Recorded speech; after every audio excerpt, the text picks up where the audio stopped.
எல்லோருக்கும் வணக்கம். இன்றைக்கு கிச்சனில் நின்றுட்டுருக்கேன். ரொம்ப பிரமாதமான ஒரு குழம்பு செஞ்சு காமிக்க போகிறேன். அதாவது மொச்சை குழம்பு ரொம்ப டேஸ்ட்டாக இருக்கும். அது எப்படி செய்கிறது அப்படின்றதான் பார்க்க போகிறோம். நிறைய பேருக்கு தெரிஞ்சிருக்கலாம், இருந்தால் கூட என்னுடைய ஸ்டைலில் நான் சொல்கிறேன். அதற்கு முன்பாக இன்றைக்கு பிறந்தநாள் மற்றும் திருமண நாள் காண இருக்கின்ற அனைவருக்குமே என்னுடைய வாழ்த்துகள். உங்களுடைய வாழ்க்கையில் நீங்கள் அனைத்து நலங்களும் வளங்களும் கிடைக்கப்பட்டு நீடூழி வாழணும்னு நான் இறைவன்கிட்ட பிரார்த்திக்கிறேன். இந்த காணொலியை காண்கின்ற அனைவருக்குமே இந்த நாள் இனிய நாளாக அமையட்டும். இந்த கிச்சன் பதிவு, அதாவது கிச்சன் டூர் போட்டேன் இல்லையா, அதில் நிறைய பேர் கேட்டிருந்தீங்க, மேடம் உங்களுடைய கிச்சன் வந்து எக்ஸாக்டாக எவ்வளோ ஸ்கொயர் ஃபீட் அப்படின்னு கேட்டிருந்தீங்க. நான் தவறுதலாக சொல்லிட்டேன். கிச்சன் டூரில் 100 ஸ்கொயர் ஃபீட்டுன்னு கிடையாது, 150 ஸ்கொயர் ஃபீட். என் வீட்டுக்கார் சொன்னார், அடக்கடவுளே இது தெரியாமல் இருக்கிறியா, 150 ஸ்கொயர் ஃபீட்டுமா அப்படின்னு சொல்லியிருந்தாரு. அதில் இன்னொரு கேள்வி கேட்டிருந்தீங்க, அதாவது இந்த ஃப்ரிட்ஜெல்லாம் எங்கெங்க வச்சுருக்கீங்க, ஃப்ரிட்ஜே யூஸ் பண்ணுறது இல்லையா, ரொம்ப நல்ல பழக்கம் அப்படின்னு ஒரு சிலர் சொல்லியிருந்தீங்க. ஃப்ரிட்ஜு இந்த கிச்சனுடைய கண்டினியூஷன் கொஞ்சம் வெளியில், ஒரு டோருக்கு வெளியில் ஒன்று கொடுத்துருக்கோம், அங்கே வச்சுருக்கேன். அப்புறம் இன்னொரு கேள்வி கேட்டிருந்தீங்க, வெங்காயம் தக்காளி எல்லாம் போட்டு அடைச்சி வச்சுருக்கீங்களே அழுகி போயிடாதா அப்படின்னு கேட்டிருக்கீங்க. அதை நான் உங்களுக்கு திறந்து காமிக்கிறேன். இந்த சமையல் என்னான்னு பார்த்துட்டு கடைசியில் உங்களுக்கு காமிக்கிறேன். லூவர் டைப்பில் வச்சுருக்கேன். சரி, அது எப்படின்னு திறந்து காமிச்சாதான் உங்களுக்கு எல்லாம் புரியும். இந்த கடாய் பாருங்கள், அடுப்பில் வச்சுருக்கேன். அது சூடாகிக்கிட்டு இருக்கு. அது சூடாகட்டும். அதுக்கு முன்னாடி நான் என்ன சொல்கிறேன், நம்ம viha.online பற்றி சொல்லிடுறேன். விருப்பம் இருக்கிறவங்க கேட்டுக்கோங்க, விருப்பம் இல்லாதவங்க அப்படியே வீடியோவை தள்ளி பாருங்கள். நம்ம viha.onlineல அனைத்து பொருள்களுமே, இப்போ நான் காமிக்கக்கூடிய கிராசரிஸ் எல்லாமே பார்த்திங்கன்னா, அதாவது மளிகை பொருள்கள் எல்லாம் viha.onlineல இருக்குது. புதிதாக பார்க்கக்கூடியவர்கள் viha.onlineனா என்ன அப்படின்னு கேட்டிங்கன்னா, எங்களுடைய ஆன்லைன் ஷாப். இப்போ அது உங்களுடைய ஆன்லைன் ஷாப். கூகுளுக்கு போங்க, www.viha.online டெக்ஸ்ட் பண்ணுங்கள், ஸ்பெல்லிங் வரும் பார்த்துக்கோங்க.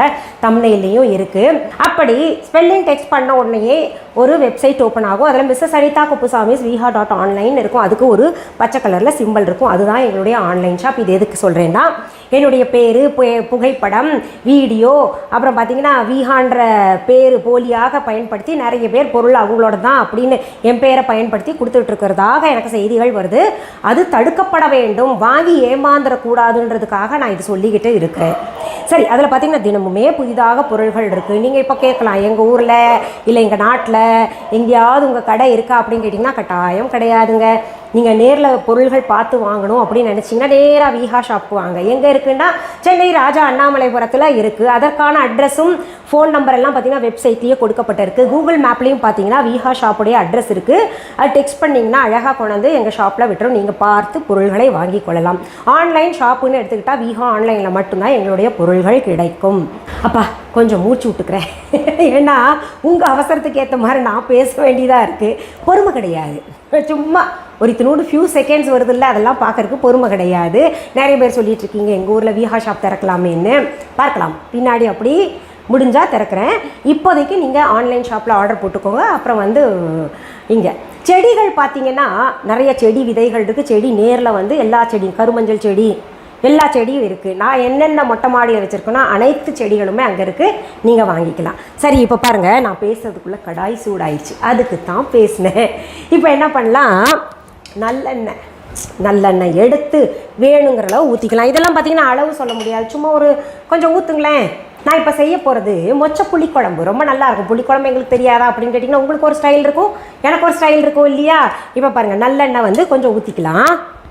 இதில் மொச்சைன்னா என்ன அப்படின்னு நினைக்கலாம் ஒரு சிலருங்க. பாருங்க, மொச்சப்பயிர்னா இப்படி தான் இருக்கும். இதை எடுத்து இரவுல ஊற வச்சுருங்க. எவ்வளோ தேவையோ அவ்வளோ எடுத்து ஊற வச்சுட்டு காலையில் அப்படியே அதை நல்லா ஊறி இருக்கும். இதை அப்படியே பிதுக்குனீங்கன்னா அதுலேருந்து பருப்பு வரும். அது பாருங்கள், நான் உங்களுக்கு காமிக்கிறேன். அதை பிதுக்கி எடுத்த பருப்பு இப்படி இருக்கும். நான் தண்ணியில் போட்டு வச்சுருக்கேன் பாருங்கள், நல்லா சாஃப்டாக இருக்கும், இப்படி உடஞ்சி வரும். இந்த மொச்சை பயிரெல்லாம் பார்த்தீங்கன்னா விஹாவில் இருக்குது, பார்த்துக்கோங்க. நான் நல்லா செக்கில் ஆட்டின நல்லெண்ணெய் இது கூட இருக்குது, எல்லாமே இருக்குது. நான் இனி சொல்லலை, சொன்னால் நீங்கள் கடுப்பாயிருவீங்க. இப்போ பாருங்கள், நான் கிட்டத்தட்ட ஒரு 2 டேபிள் ஸ்பூன் அளவு எண்ணெய் ஊற்றிருக்கேன். இப்போது தாளிக்க அதில் கொஞ்சம் கடுகு போட்டுக்கோங்க. அடுத்தது சீரகம் போட்டுக்கலாம் கொஞ்சம். அடுத்தது வெந்தயம். இந்த வெந்தயம் தான் புளிக்குழம்புக்கு ரொம்ப சுவை சேர்க்க போகுது. இது 3 போட்டோமா, அடுத்தது என்ன தெரியுமா பண்ணுறோம், உளுத்தம் பருப்பு கொஞ்சம் சேர்த்துக்கலாம். அடுத்தது நம்ம வீகால இருக்கிற கட்டி பெருங்காயத்தூள். கட்டி பெருங்காயத்தை வாங்கி நான் தூள் பண்ணி வச்சுக்கிறேன். நம்ம வீகாலையே வாங்கி நானே தூள் பண்ணிக்கிறேன். நான் என்ன பண்ணேன், பெரிய வெங்காயம் சேர்த்துருக்கேன். கேமராவை ஆன் பண்ண மறந்துட்டேன். அதனால பெரிய வெங்காயம் வந்து ஒன்று பொடி பொடியாக நறுக்கி சேர்த்துக்கோங்க. அடுத்தது சின்ன வெங்காயம் பாருங்க, இது வந்து ஒரு 10-15 சேர்த்துக்கோங்க. வீகா டவல், கிச்சன் டவல் சூப்பராக இருக்கும் துணி, எக்ஸ்போர்ட் குவாலிட்டி. அது போய் பாருங்க.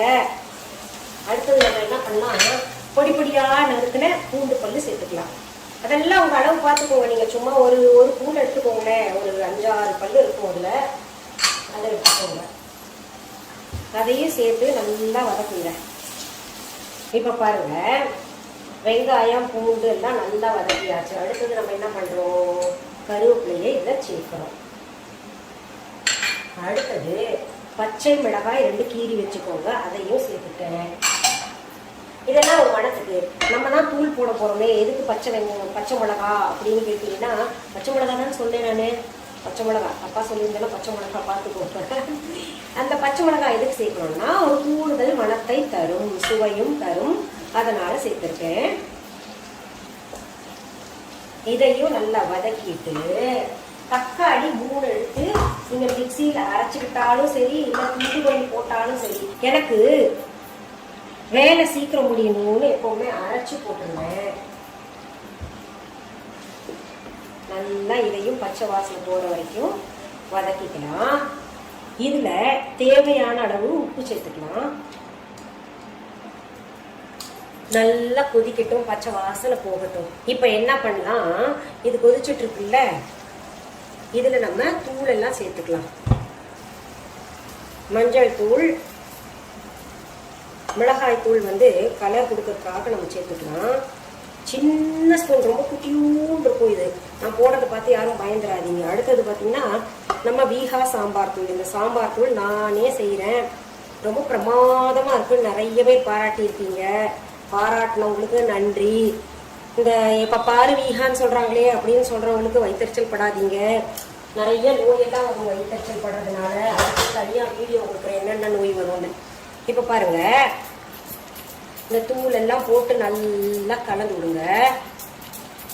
அடுத்தது நம்ம என்ன பண்ணலாம், நம்ம மொட்டை மாடியில காய்ச்சின கத்திரிக்காய் இருக்கு.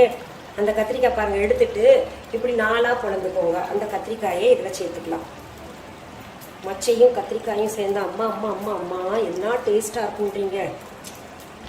கத்திரிக்காய் போட்டோம் இல்லையா, 4ஆ கீர்னீங்கன்னா அதுக்குள்ள இந்த ஜூஸ் எல்லாம் போய் உட்காந்துட்டு அந்த ரொம்ப சுவையா இருக்கும். அடுத்தது என்ன பண்ணலாம், கொத்தமல்லி இலைகள் கொஞ்சம் போட்டுக்கலாம். நான் கொத்தமல்லி பிரியை, அதனால தயவுதாட்சண்யம் பார்க்காம எவ்வளவு விலையாக இருந்தாலும் கொத்தமல்லியை நிறைய சேர்த்துப்பேன்.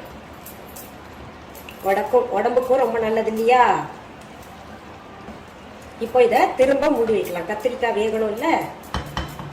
இப்போ என்ன பண்ணலாம், நம்ம மொச்சையும் சேர்த்துக்கலாம். கத்திரிக்காய் பாதி வெந்துருச்சு, இப்போ மொச்சையும் வேகணும் இல்ல, அதனால இதையும் சேர்த்துக்கலாம்.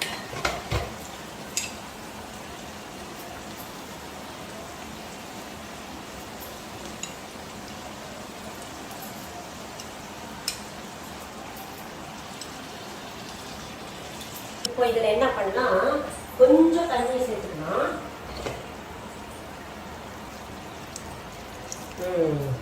இந்த தண்ணியில அது வெந்துகிட்டு இருக்கட்டும், கலந்து விட்டுலாம். ஆஹா, கலரை பார்த்தீங்களா, கலரு இன்னும் முழுசா வந்து நம்ம குழம்பு செஞ்சு முடிக்கல, அதுக்குள்ள நிறத்தை பார்த்தீங்களா.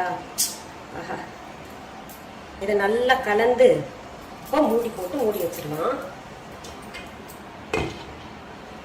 இப்போ என்கிட்ட நிறைய பேர் கேட்குறீங்க, எப்படி கிச்சன் இவ்வளோ க்ளீனாக வச்சிருக்கீங்க அப்படின்னு கேட்டீங்கன்னா, எனக்கு ஹெல்ப்பர்ஸ் இருக்காங்க. அவங்க என்னதான் சுத்தப்படுத்தினாலும் நானும் வந்து ஒரு முறை சுத்தப்படுத்துவேன். அவங்க கிட்ட சொல்லுவேன், இப்படித்தான் இருக்கணும், இதை இப்படி கூட நடத்திடாதீங்க, கிளீனாக இருக்கணும் அப்படின்னு சொல்லிடுவேன். அவங்களும் அதை கடைபிடிப்பாங்க.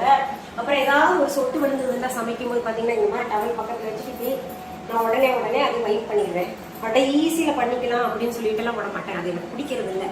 அப்படி பார்த்தீங்கன்னா அது சமைக்கிற இன்ட்ரெஸ்டே போயிடும் எனக்கு, அதனால அப்படி பண்ணுவேன். இப்போ நினைப்பீங்க, நான் இந்த கருப்பு கலர் சாரீ கட்டினால ஸ்கின் க்ளோ அடிக்குதா, கையெல்லாம் கொஞ்சம் கலராக இருக்கா அப்படின்னு கேட்டிங்கன்னா, என்னன்னா நான் தயாரிக்கக்கூடிய கிரீம் அப்புறம் வந்து குங்குமாதி தைலம் எல்லாம் மற்றவங்களுக்கு தான் சொல்லிட்டு இருப்பேன், பூசுங்க பூசுங்க நல்லா இருக்கும் அப்படின்னு. இப்போ ஒரு வாரம் நடுவில் நான் விட்டுட்டேன் பூசுறத, இன்னும் நேரம் இல்லை அப்படியே விட்டுறது. இப்போ ஒரு வார காலமாக திரும்ப தொடர்ந்து அது பூசுறேன். அதனால பார்த்தீங்கன்னா திரும்ப அந்த க்ளோ எல்லாம் கிடைச்சிருக்கு. அடடடா, மூடியை திறந்த உடனே இந்த மனம் மணக்குதே. இப்போ இது செஞ்சுட்டு அது தொட்டுக்கறக்கு ஏதாவது செய்யணுமா அப்படின்னு கேட்டீங்கன்னா தேவையில்லை. ஏதாவது வறுவல் மாதிரி செஞ்சுக்கோங்க, அப்படி இல்லைன்னா அப்பளம் ஏதாவது பொரிச்சு சாப்பிடலாம். நம்ம வீகாலில் நிறைய வடகம் இருக்கு. புதுசாக பார்த்தீங்கன்னா குச்சி வடகம், இன்னும் சில வடகம், அந்த வெங்காய வடகம் எல்லாம் சேர்த்துட்டு அப்படி ஒரு டேஸ்டா இருக்கும். நீங்க செஞ்சு சாப்பிட்டு பாருங்க. இப்போ நிறைய பேர் கேட்டிருந்தீங்கல்ல, வெங்காயம் தக்காளி எல்லாம் எங்க வைக்கிறீங்க, அது அடைச்ச மாதிரி இருக்காதா அப்படின்னு கேட்டீங்கன்னா இங்க பாருங்க. இப்போ பாருங்க, குழம்பு நல்லாவே கொதிச்சுட்டு இருக்கு, தலக்கு தலக்கு தலக்கு தலக்குன்னு சத்தம் வருது. இதுல நம்ம கொஞ்சம் புளி தண்ணியா சேர்த்துக்கலாம். புளி நான் ஏற்கனவே ஊற வச்சிருந்தேன். புளிப்பு நிறைய சாப்பிட்றவங்க கொஞ்சம் சாப்பிட்றவங்க அதுக்கேற்ற மாதிரி தான் கலந்துக்கணும். இது வந்து அளவு சொல்ல முடியாது நம்ம சரியா. கொஞ்சம் சோம்புத்தூள் மேலாக தூவி நல்லா கொதிக்க விடுங்க. இது சேர்த்தா கொஞ்சம் நல்ல மணமா இருக்கும். அடுத்தது நம்ம இன்னும் கொஞ்சம் கொத்தமல்லி இலைகள் போட்டு அலங்காரம் பண்ணி இனி சர்வ் பண்ண வேண்டியதுதான். பிரமாணமா இருக்கு. நடுவில் நான் வந்து குழம்பை டேஸ்ட் பண்ணி பார்த்தேன், ரொம்ப நல்லா இருக்கு. இப்போ நான் சாதத்தை கூட இது சாப்பிட போறேன். பாருங்க, சுட சுட சாதம் ஆவி பறக்க எடுத்திருக்கேன். இந்த அரிசி வந்து கிச்சடி சம்பா. இப்போ என்ன பண்றேன், குழம்பு ஊற்றிக்கிறேன். இருங்க வரேன். மாங்காய் தூண்டு, கத்திரிக்காய் தூண்டு, அப்படிங்களா? சரி, நான் சாப்பிடட்டுமா?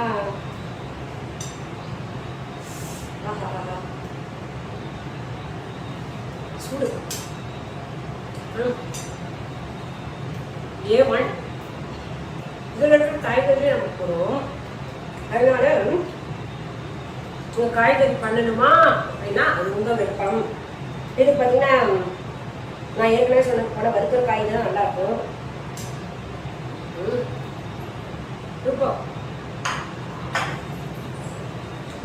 நான் இப்போ சரியா போய் சாப்பிட்றேன், முன்னாடி வேண்டாம். மீண்டும் அடுத்த பகுதியில வேற ஒரு நல்ல தலைப்போடும் எல்லாம் சீக்கிரத்தை சந்திக்கிறேன். அது வரைக்கும் நன்றி, வணக்கம். அன்பான வாடிக்கையாளர்களே, உங்கள் விஹா ஸ்டோரில் பூஜை பொருட்கள், சிலைகள், ராசிக்கற்கள், வாஸ்து பொருட்கள், விதைகள், பாரம்பரிய அரிசி வகைகள், சிறுதானியங்கள், ஆர்கானிக் பொருட்கள், மூலிகை எண்ணெய், மளிகை பொருட்கள், மரச்செக்கு எண்ணெய், மரப்பொருட்கள், வெள்ளி ஆபரணங்கள், கிஃப்ட் ஆர்டிகல்ஸ், காட்டன் மற்றும் பட்டு புடவைகள், காட்டன் சுடிதார்கள், பட்டு பாவாடை, குழந்தைகளுக்கான விளையாட்டு பொருட்கள், ஹை குவாலிட்டி இமிடேஷன் நகைகள், வீட்டு உபயோக பொருட்கள், ஜூட் பேக்ஸ், ஹேண்ட்மேட் சோப்ஸ், அழகு சாதன பொருட்கள், சிறுதானிய பிஸ்கெட்டுகள், ஹோம் அப்ளையன்சஸ், இன்னும் பற்பல பொருட்கள் விற்பனைக்குள்ளது. விஹா ப்ராடக்ட்களை நீங்கள் வாங்க விரும்பினால் அது எங்களுடைய viha.online வெப்சைட் மற்றும் சென்னை ராஜா அண்ணாமலைபுரத்தில் உள்ள எங்கள் விஹா ஸ்டோரில் மட்டுமே கிடைக்கும் என்பதை தெரிவித்துக் கொள்கிறோம். வேறு எந்த ஆன்லைன் வெப்சைட்களிலும் விஹா ப்ராடக்ட்கள் விற்பனைக்கு கிடையாது என்பதை நீங்கள் கவனத்தில் கொள்ள வேண்டும். எங்கள் விஹா ஸ்டோரின் விலாசத்தை கண்டறிய கூகுள் மேப்ஸில் விஹா ஸ்டோர் என்று டைப் செய்தால் வழியை கண்டறியலாம். www.viha.online வெப்சைட்டிலும் விஹா ஸ்டோரின் அட்ரஸ் உள்ளது.